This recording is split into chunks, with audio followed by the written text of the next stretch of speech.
యేసుక్రీస్తు నామంలో పరిశుద్ధాత్మ ఆశీర్వాదమును పొందుకుంటున్న ప్రతి ఒక్కరికి హృదయపూర్వక వందనాలు తెలియజేస్తున్నాను.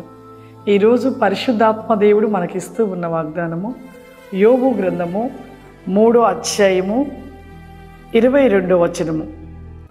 సమాధికి చేరినప్పుడు వారు హర్షించి బహుగా సంతోషించెదరు. సమాధిలోనికి చేరినప్పుడు ఎవరు సమాధిలోకి చేరినప్పుడు సంతోషించేవారు ఎవరు?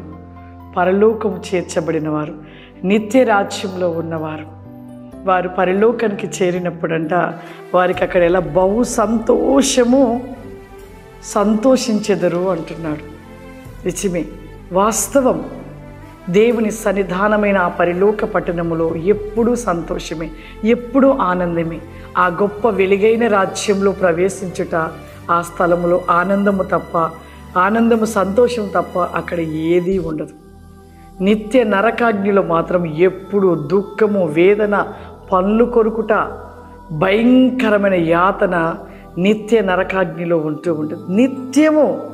నిత్య అంటే నిత్యము, ఇక నిత్యము నరకమే, నిత్యము పరలోకమే. ఈ రెండు విషయాలను మనం ఆలోచించుకోవాలి. ఈ రెండు విషయాలను మనం గ్రహించుకోలేకపోతున్నాం. ఈ భూమి మీద ఉన్నాము, మాకు ఈ సంతోషం చాలు, ఈ ఆనందం చాలు, ఈ పరలోకం కంటే ఈ భూలోకమే మాకు ఆనందంగా ఉంది, అసలు పరలోకం ఉందో లేదో మాకెందుకు అనుకునేవారు ఎంతోమంది క్రైస్తవుల్లోనే ఇటువంటి అవిశ్వాసం ఉంచి ఉన్నది. అందుకే ఇక్కడ వాక్యంలో సమాధికి చేరినప్పుడు వారు హర్షించి బహుగా సంతోషించెదరు. అంటే పరలోక పట్టణానికి వారి యొక్క ఆత్మ చేరినప్పుడు ఆనందంతో, సంతోషంతో ఎంతో ఉంటూ ఉంటారు. నిజంగా ప్రభు నన్ను ఆ నిత్యరాజ్యమైన ఆ పరలోక పట్టణానికి తీసుకెళ్ళినప్పుడు నాకైతే ఆ పట్టణమును విడిచి రావాలనిపించలేదు.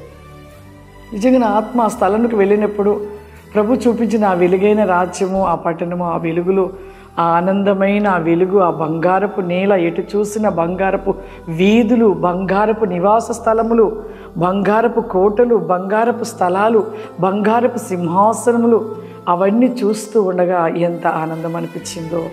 అక్కడ ఆత్మలైన వారి యొక్క ఆనందం, సంతోషం పట్టజాలనిది. నిజంగా ఆ రాజ్యంలో మనం ప్రవేశించాలని ప్రభు ఇంతగా అల్లాడుచు ఉన్నాడు. కానీ సాతానుడు మనని అక్కడ చేరకుండా చేస్తున్నాడు. వాడు పని అదే.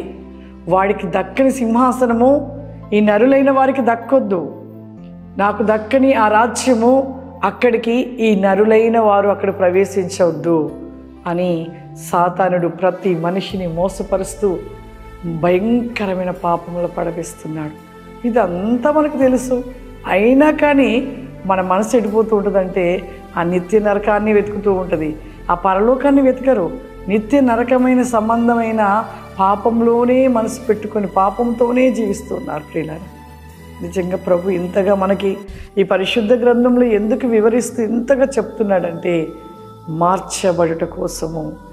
ఏ నాటికైనా ఈ లోకమును విడవలసినదే, ఏ నాటికైనా ఈ లోకము నీది కాదు, ఏ నాటికైనా ఈ యొక్క లోకంలో నుండి నీ బంధువులు, నీ రక్త సంబంధులు, నీవు నివసించినంత కాలము ఎవరితో స్నేహం చేసినావో వీళ్ళందరినీ విడిచిపెట్టవలసిందే, ఇవన్నీ విడిచిపెట్టవలసినదే.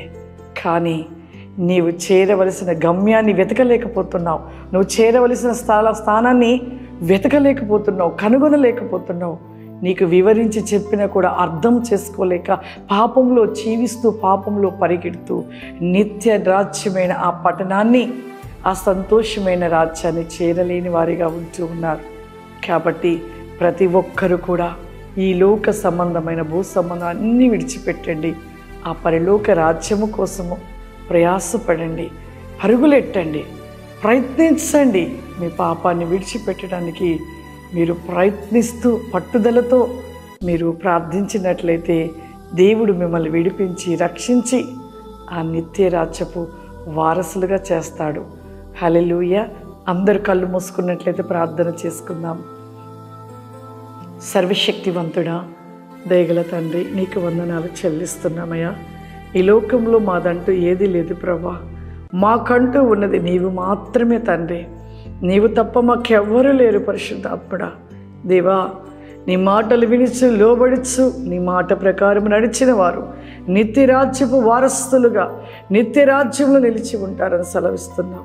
అట్టి రీతిగా ప్రతి ఒక్క బిడ్డ సరిచేసుకొని మార్చబడి నీ రాజ్యపు వారసులుగా నిలిచి ఉండేటకు నీ కృప సహాయం దయచేయమని యేసు నామమున అడుగుతున్నాను తండ్రి. ఆమేన్.